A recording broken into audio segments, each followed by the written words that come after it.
Molly Dobbins, welcome to the Tourism Matters podcast. Thank you for being here with me today. Thank you so much for having me. Can I just say, I really love your name, Molly Dobbins. It's such a great name. Does have a good ring to it, doesn't it? Really, really does. Molly Dobbins. I love it. Right. Well, before we kick off into a bit of a conversation, I've got a couple of kind of get to know you questions so me and my audience can familiarize ourselves with Molly Dobbins. I don't know if I'm going to be able to say just Molly now through the I love podcast.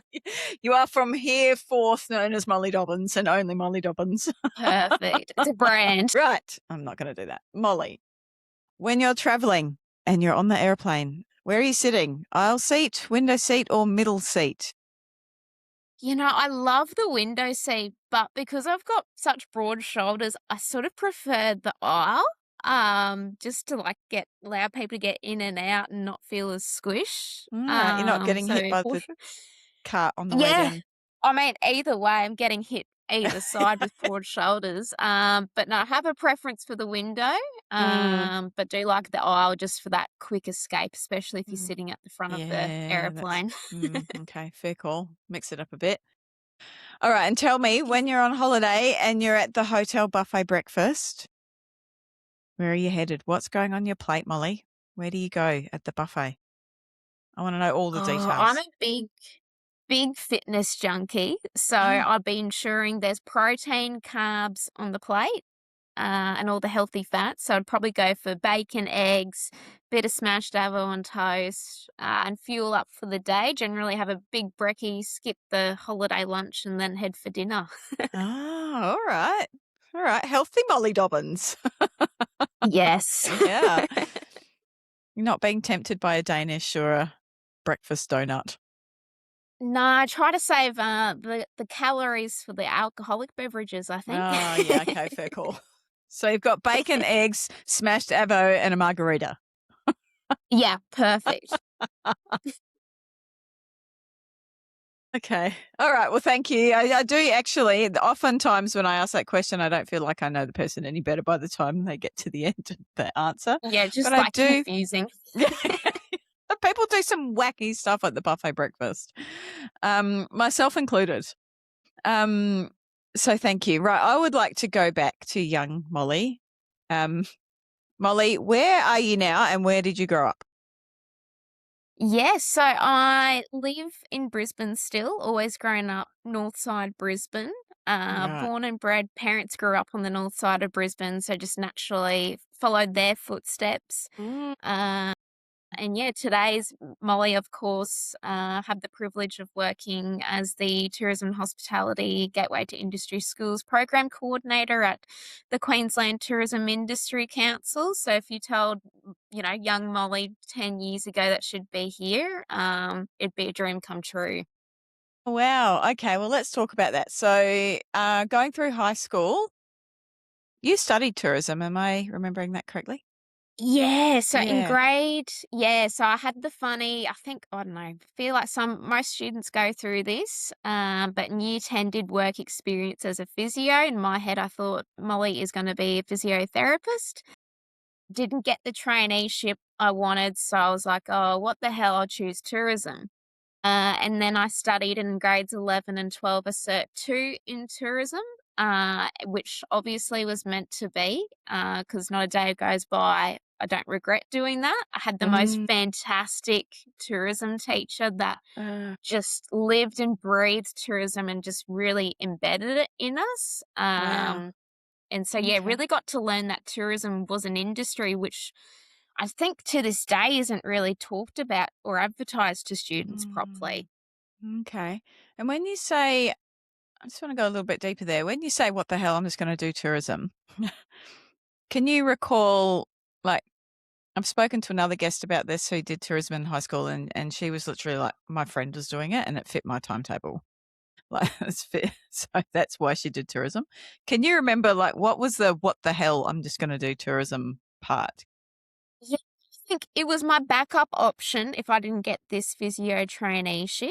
But I'd already, I studied hard in the other subject areas. I sort of wanted to ensure I had that one subject area that I was passionate about and would enjoy. Okay. And Mm. to me, just tourism sounded fun. I didn't really know what it meant, what was involved, but I was like, oh, maybe this might be, the easy class to have a bit of fun with. Mm. But did not know what it entailed. And that was the moment, that has started this whole journey that I'm on. Mm.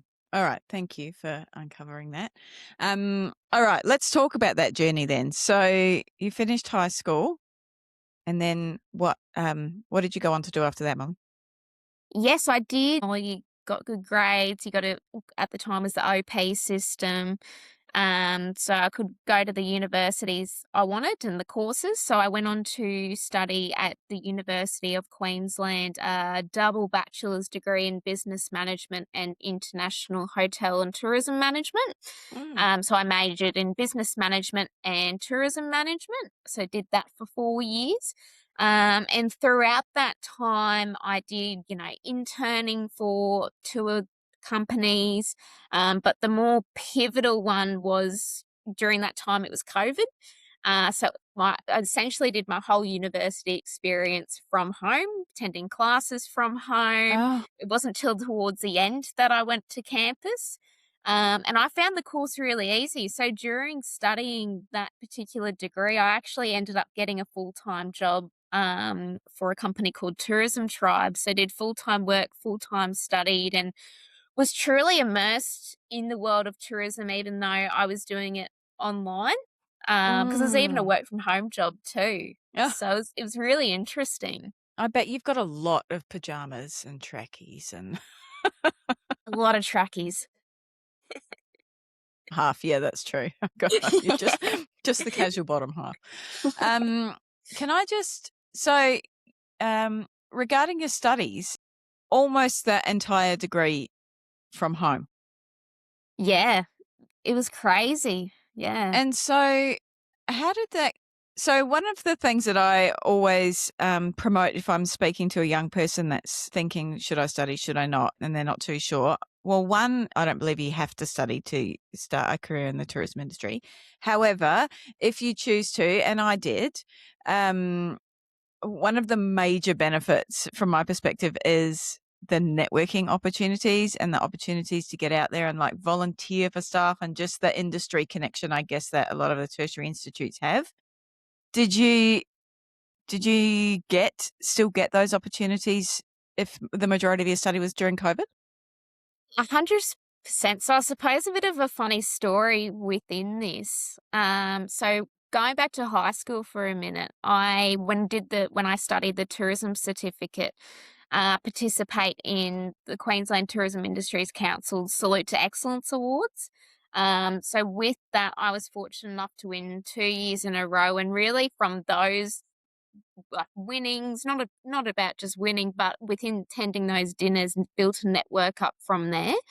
And from that, then some of those relationships then fed into when I was at, UQ, and there was lots of networking events despite COVID, might have been online or when it was slowly back in person. So certainly engaged in all those opportunities. But one of the opportunities that I did tap into when at UQ was being able to be a student judge for the Queensland Tourism Awards.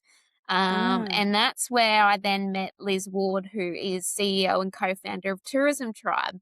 got it. So had I not, been engaged at uni and gone to these Mm. networking events and, really said yes to opportunities, I certainly would have not gone down the network or had some of the jobs that I did. Listen to Molly, everybody. Listen to Molly. Be like Molly. Get involved. So be like Molly, folks. Be like Molly. Get out there and get involved in things, even if it puts you outside of your comfort zone. And I might add, especially if it puts you outside of your comfort zone, because we know that those connections, especially in our industry, are critical for opportunities and career development. So hats off to you, Molly. All right. So 4 years at university. Yes, 4 years. yeah, it went by very quickly. Uh, Mm. but yeah, it was, again, coming from, working in an industry that is consistently affected from the external challenges, 4 years of doing it at home, and then slowly getting back into it. It was sort of like you were immersed in the world of how we combat as an industry, as a tourism industry, in the way, Mm. we deal with external challenges, and to experience that while working and studying across those 4 years was, yeah, crazy. Molly, just on that then, and just completely just out of interest, but, was that did that filter into your studies? Was this being discussed while you were studying and kind of, yeah, being pulled apart? Yeah. Yeah, 100%. I mean, I don't Mm. think not, you know, cover it and talk to it, especially from a Mhm. tourism and business angle. It didn't just affect our industries, it affected everyone. And you think, Mhm. advocate for small, medium mum and dad tourism businesses, you looked at the larger impact. And my family has a small business itself that, COVID especially affected. But then as a student, and a worker that got to experience it, everyone I think has their own individual experiences on it. Yeah. But it was certainly that moment, and I don't like this word. I feel like it's a swear word from COVID, but it was that era of resilience. But Yeah. that's what our tourism is based on, and it was sort of Mm. like that test to, how do you combat this? How, as an individual, do you know, face up to the challenge? But then, how Mm. can we provide solutions to the industry, and look Mm. at it not only from a student perspective, but knowing that once you graduated from here, you were entering the industry where you needed to be prepared for anything, because we were Mm. hit from all angles to this day and Yeah. will continue to forever. Yeah. Ah, what an interesting time. Okay, thank you. Thanks for going into that. All right. So you're working and studying full time and you complete your degree, and then what does young Molly go off to do? Yeah, so graduated in 2024. At the time, I was then working for a company called Fun Over 50 Holidays. So I was doing tour admin and bit of everything, getting some experience there. So still in tourism, working for an operator. But from there, it was really about understanding what challenge I wanted next. Mhm. And after graduating, I really identified that the love and passion that I have for the industry, I want to share with everyone else. Mhm. So it was for me then about 12 to 18 months of finding, the next job opportunity that could allow me to tap into that and advocate for the Mm. industry. Can we talk just a little bit about what that role was? Because it was obviously somewhat of a entry level role. So, what was involved in your role with what was the organisation called? Sorry. Yeah, so Fun Over 50 Holidays. Okay. And that was also a job, another connection I sort of had Mm. gone through, from being in uni, but then participating in the Queensland Tourism Industry Council mentoring program. So that was that sort of entry level job. What I could bring to that role was my prior experience from working at Tourism Tribe around that digital marketing, where was the opportunity for them to enhance that. But then I was also learning, it was very much a role that, there was the on road crew and in the office crew. So I was in the Mhm. office crew. And I was learning about, putting an itinerary together, Okay. understanding the logistics of, coordinating between different towns and trying to make, timings right. Um, so there was so much I got to learn and witness from an entry level perspective. Mm. But for me, I was like, oh, I want to do something, be that advocate for industry. And so it was Mm. a good role to identify that I really respect the pivotal role and the operations that a small business operator goes to on a day to day basis. But that's Mhm. when I really learnt that I really want to be an advocate for the industry and helping Mm. small tourism businesses. Okay, cool. Yeah, that sounds like the type of role that would give you exposure to some of the more intricate parts of the industry that I think is 100%. really, really great for anyone starting in the industry to work to have exposure to the operations of what a business operating in the tourism industry looks like and goes through and involves. Yeah. So, how long were you in that role for? Close to 12 months. Okay. So yeah, it was a great experience again. I got to also then be a part of, they're an award-winning Queensland tourism operator and recognised nationally as well. So I got to be a part of tourism awards writing that process. Wow. So really got to absorb a lot within 12 months, which I was really fortunate to be a Mm, part of, especially with a small team as well. yeah, award submissions, that's a beast of its own. Yeah. Yeah, oh, sure is. All right, so where did you head after that, Molly? What was the next opportunity that came your way? Yeah, so after wrapping up with Fun Over 50 holidays, I then went out on my own for a bit. So I did some contracting work, doing marketing like social media posts and strategy for small tourism business operators. I also worked on tourism awards writing as well and was Mm. really fortunate enough to sort of hit my first gold with Abbey Medieval Festival on both a state Wow. and national level. So Oh, really got congratulations. to, I love writing, Mm. and then you match that with a passion for tourism operators. So I did a lot of, contract writing for the awards and working with operators. And then within that, that's where, I spoke to you before, I was looking for that next opportunity to Mm. connect with the next generation and be that advocate for the industry. So while I was doing my, working for myself for a bit, then the role that I'm in now with QTIC popped up. Okay. All right, so talk to me about your current role because it's very interesting. Yeah, so I work, as the Gateway to Industry Schools program coordinator, focusing on the tourism and hospitality remit.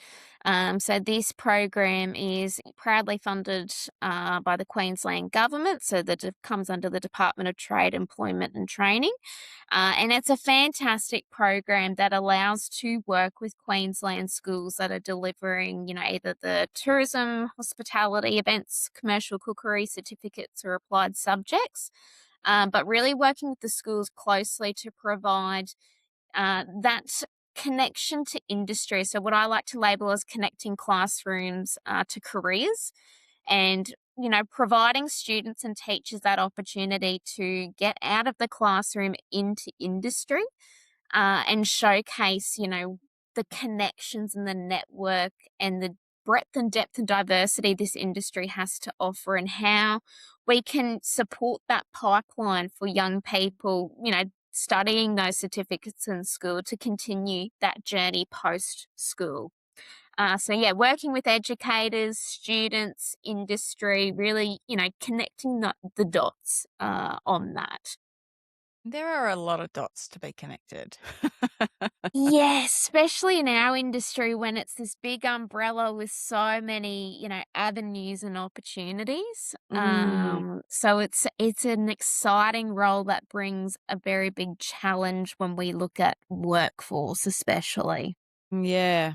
All right. So, um, can we sort of take a little bit of a deep dive there? Because as we were briefly discussing before I hit record, this is an an issue that comes up in so many conversations that I have with industry and operators around what are the barriers between a young person not knowing what they want to do with their career, and then getting them to consider the tourism and travel industries as like a real and rewarding and viable career path.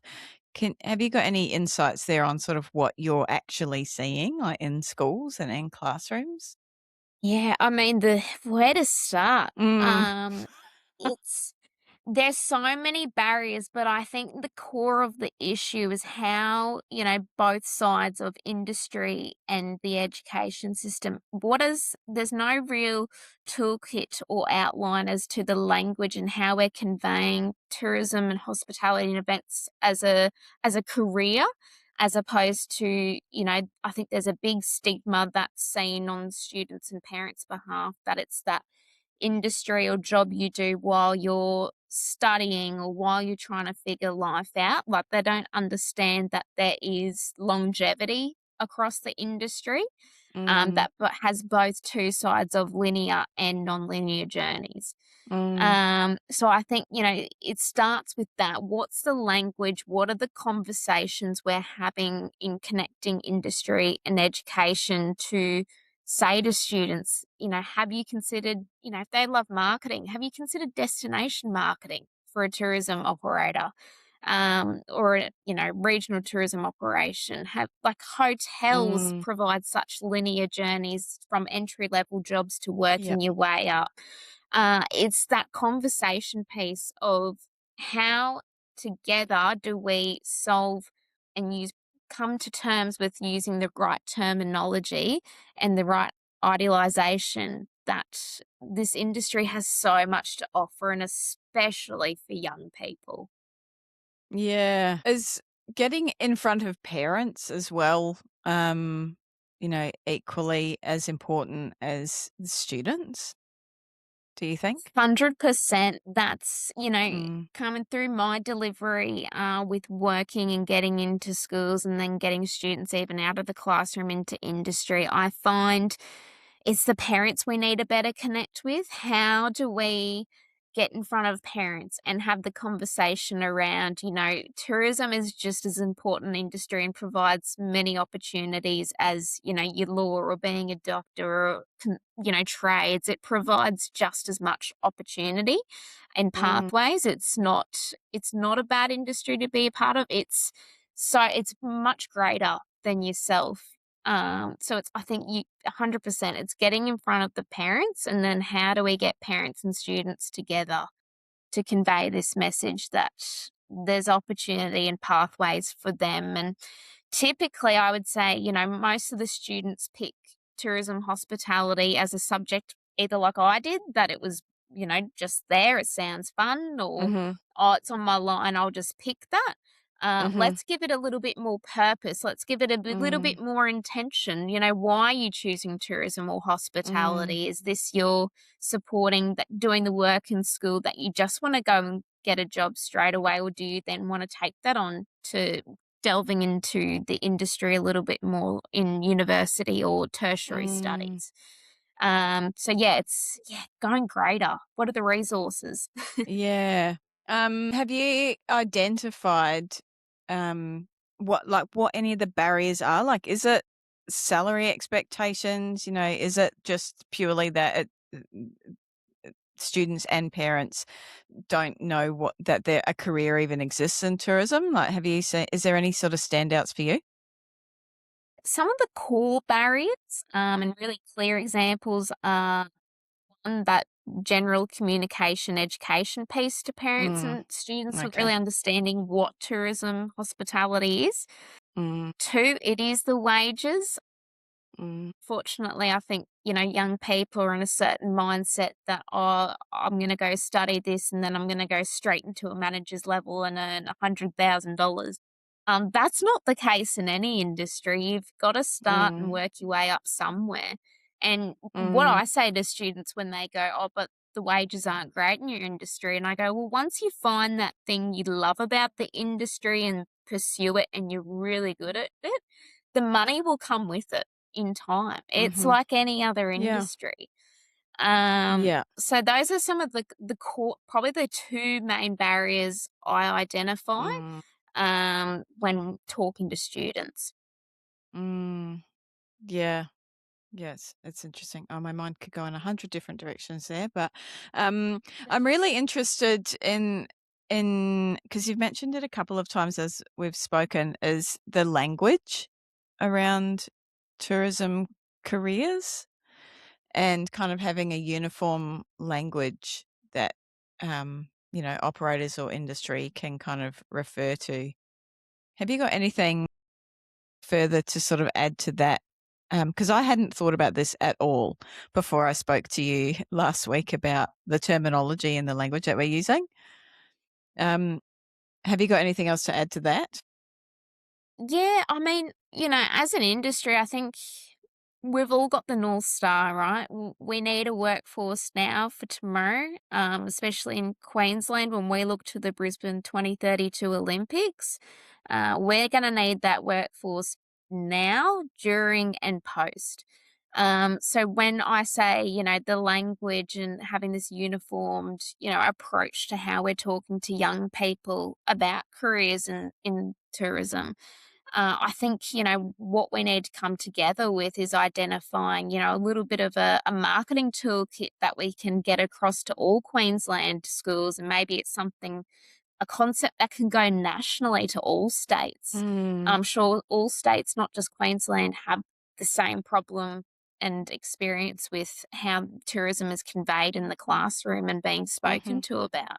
So, what is like a marketing tool that we can come together and have a bit of a call to action, a campaign around it? Come join the crew. There's opportunity for you at every doorstep within our industry. And what's so Mm, beautiful about our industry that I think needs to be a part of this language is that we're an industry that there's not many barriers to entry. mm, Yes, there's more those niche jobs that might require a certificate or a university degree, but other than that, you can start tomorrow in the industry. There's no mm. waiting or holding off. It's an immediate start. So I think, creating a unified toolkit that outlines, using similar terminology and promote videos and photos, how we, put spotlighting the industry in the classrooms. Yeah, and I think sometimes uh, we're not the greatest at really showing, or illustrating, like, how fun our industry is.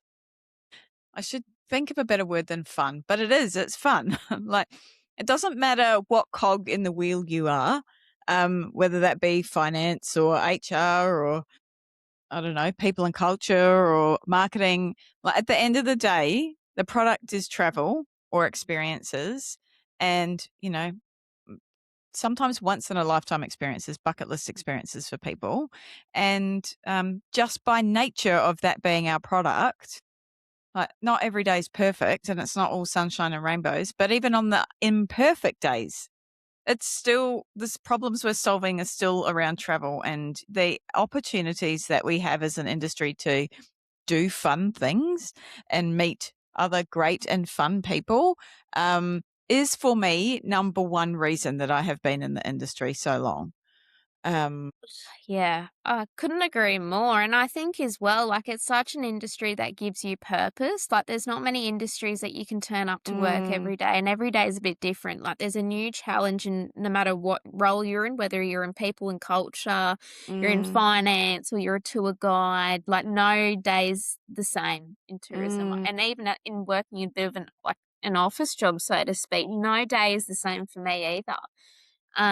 So it's people, it's purpose, and it's passion at the end of the day.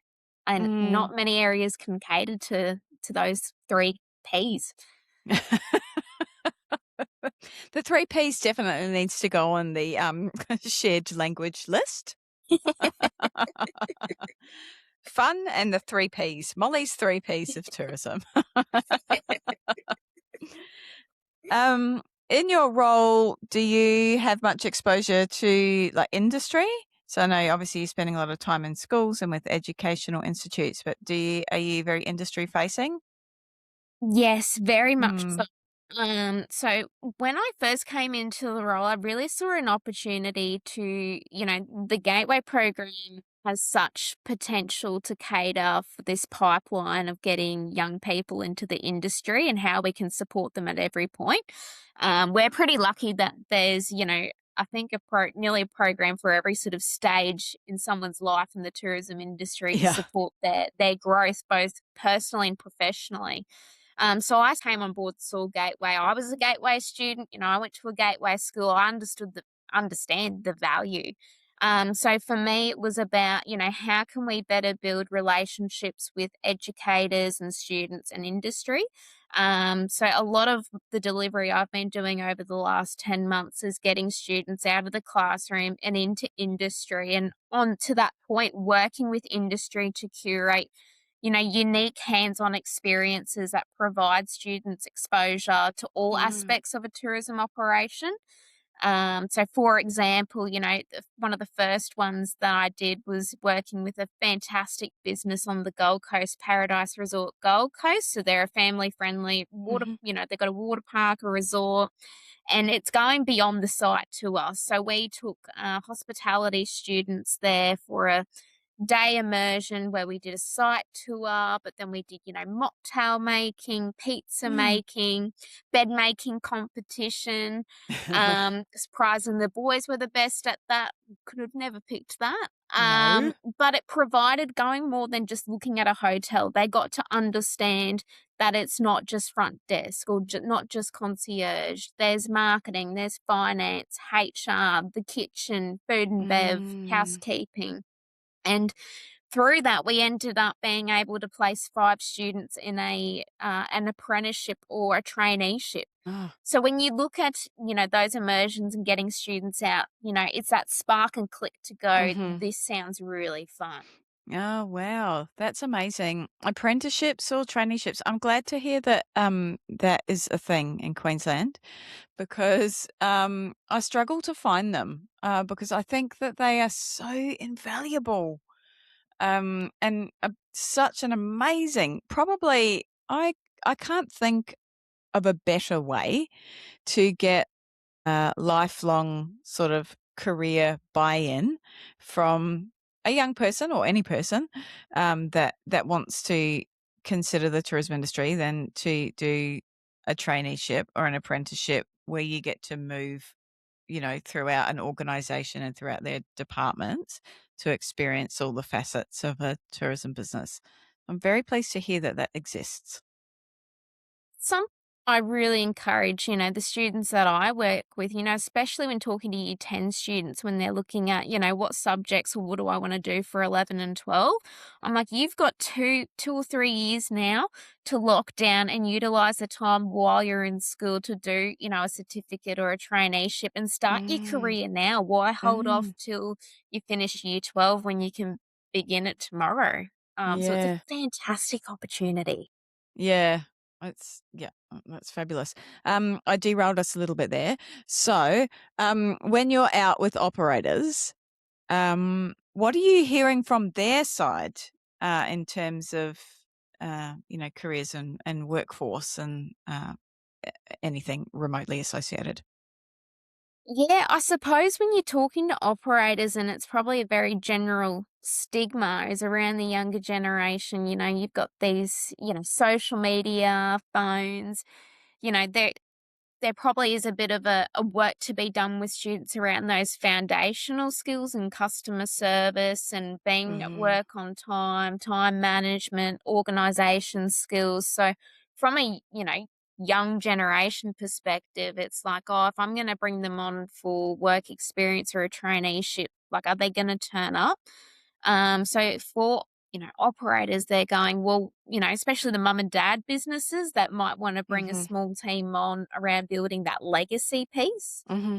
How do we approach young people and embed skills and bring them on to ensure that they have a good attitude and that they're representing the business and doing it justice on the customer forefront. So, in talking to industry, the majority of the messaging is, these young people are turning up with a good attitude.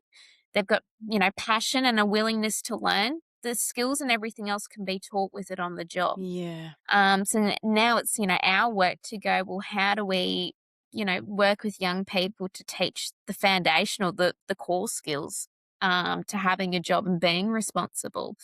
Because, Oh, okay.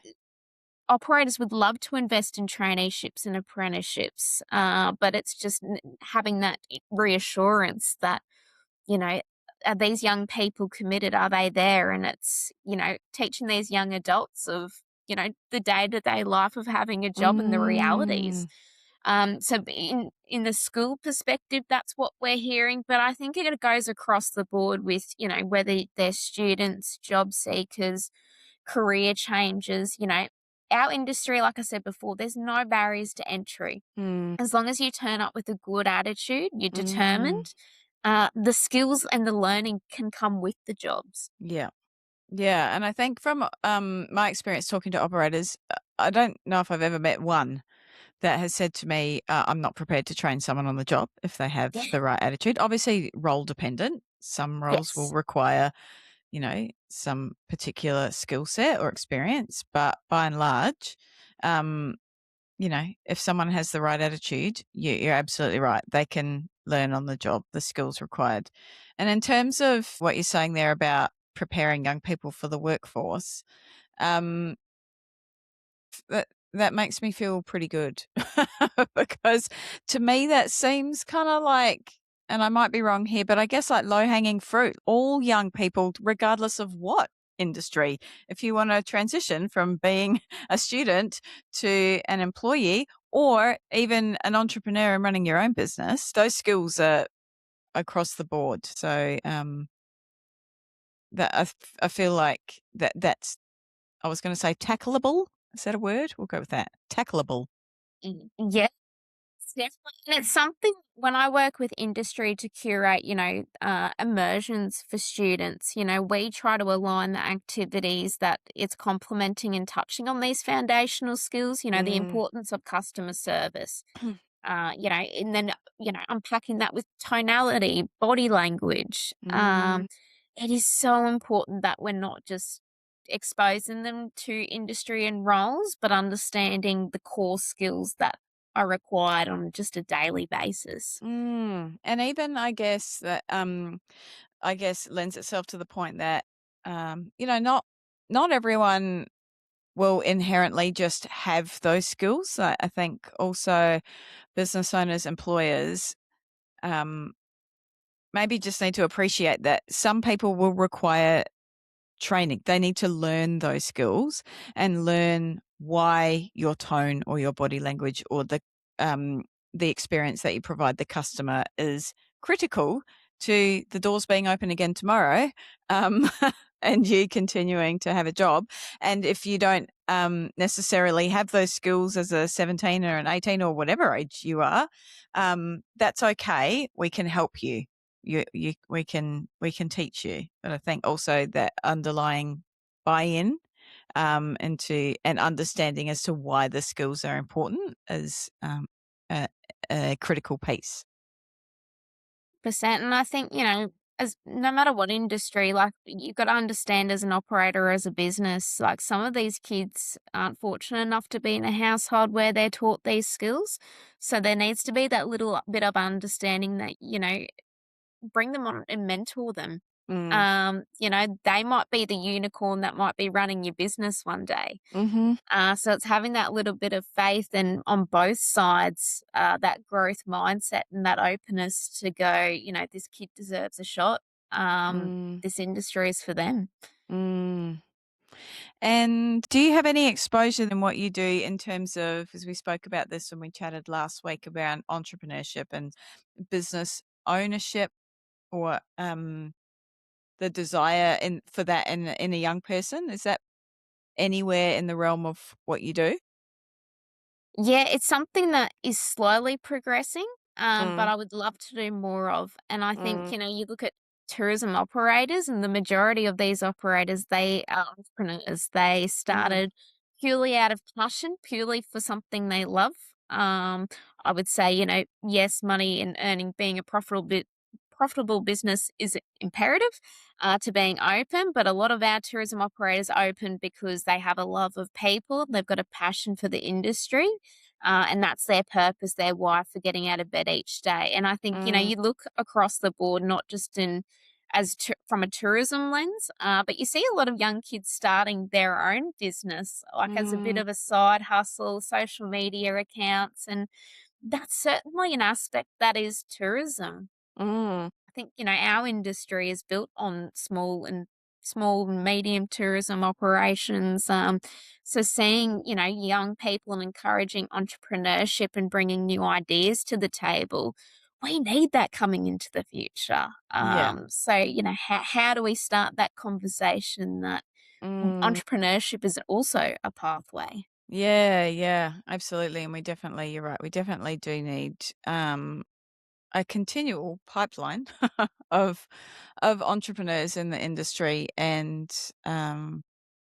yeah, I just think that I haven't come across any sort of real kind of dedication from any um, national or state tourism organization in kind of planting that seed of, um, owning or operating your own tourism business, which I think is a little bit of a gap because, I mean, there's all sorts of reasons, but, we've got an aging population that not always has a plan for the succession of their business, and that at some point that business may need to be sold if it's not going to be taken over. And who are we selling to, and who are the ones that are keeping up with the what the modern traveler needs and have their finger on the pulse. And anyway, I could go on forever, but yeah, Yeah. It's like, I think you look from even an operator lens, and it's the same for any sort of small business in any other industry. mm, You're getting consistent emails from various bodies and around news, information, trends. It's where's that one and all source for mm, entrepreneurs to go, well, this is mm, the news, this is the trends, this is what we need to be doing. But mm, then in bringing the younger generation is how can we bring it into more of a collaborative or in building that legacy, on a high level, to mm, then build that for small tourism businesses and mm, small businesses in general. yeah, Because otherwise we're going to lose that. yeah. And our industry is built on that. It is, yeah. And I've spoken about this before in other podcast episodes, just about the ecosystem that is the tourism industry, and that we all need businesses of all shapes and sizes to, create a destination that tourists choose when they're got the entire world in front of them and they're spinning the globe and putting their finger on where are we going to go. You know, why choose Brisbane? Why choose Margaret River? Why choose Queenstown? And it's that ecosystem of accessibility, accommodation, hire cars, activities to do, all of it, food and beverage, that all has to come together to make the system work. Yeah, Mm, 100%. It's I always say, tourism, affects every industry, whether mm, directly or indirectly. Like in Queensland alone, the industry, in both directly and indirectly, supports 277,000 jobs. yeah. And we need more people, both, Mm, from an indirect perspective, whether you're thinking about, construction and building for the mm, Olympics, or ensuring that, you look at the event sector generally, and that's in dire mm, straits of needing people. mhm. So, everyone's feeling it everywhere, but it's that conversation of, how do we have that opening for young people to also bring that entrepreneurship mindset to the Mm, table and bring their mm. new ideas and don't hold back? How can we build that confidence piece as well? Yeah, yeah. I love it. I love everything you're doing, Molly Dobbins. I could sit here and talk to you for a very long time, but the listeners might get to be yelling for me to get off my soapbox. So I'm going to get off my soapbox now. But before we wrap things up, do you have anything that you would like to say before we finish up, whether that's some wisdom from Molly or, advice to your younger self or younger people, or you take the floor? Yeah, so I think, it's such a privilege to work with the next generation of tourism and hospitality professionals. As someone that's in a very privileged position to, consistently be learning the golden nuggets of the industry and the golden stories from seasoned professionals, I just say to young people, or anyone, say yes to the opportunities that cross your desk. Live life with no regrets. And this is an industry that welcomes, failing. You're allowed to fail, because how do you learn from your mistakes or learn where you want to go next and find your passion? So just give it a go. I think that's, this industry is based off giving it a go. Mm. And that's the Aussie way as well. All right. Well, thank you so much. I will link to your LinkedIn in the show notes if anyone would like to connect with Molly. I'm sure she would love to hear from you. And once again, Molly, thank you for being here with me today. And thank you for everything you do. Thank you for your service to the tourism industry because it's very, very important work. No, thank you so much for having me on. You're so welcome. Thanks, Molly. Thanks, Carmen. Thanks.